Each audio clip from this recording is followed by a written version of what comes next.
السلام علیکم ورحمۃ اللہ وبرکاتہ۔ ایک سوچنے پر مجبور کر دینے والی تحریر۔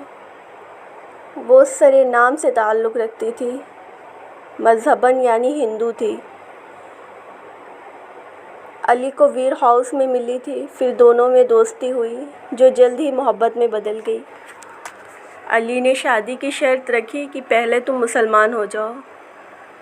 اسے اپنے مذہب سے کوئی لگاؤ تو تھا نہیں، اس لیے فوراً اسلام قبول کرنے پر راضی ہو گئی۔ علی اسے ایک مقامی مسجد لے گیا جہاں مولوی صاحب اس سے عہد لیا کہ وہ کبھی شراب نہیں پیے گی، زنا نہیں کرے گی، جھوٹ نہیں بولے گی، وغیرہ وغیرہ۔ اس نے خوش دلی سے سب وعدے کیے اور کلمہ حق کہہ کر اسلام میں داخل ہو گئی۔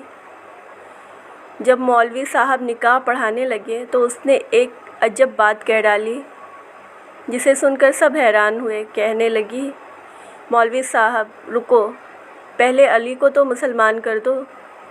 مولوی صاحب بولے، بیٹا علی تو پہلے سے ہی مسلم ہے۔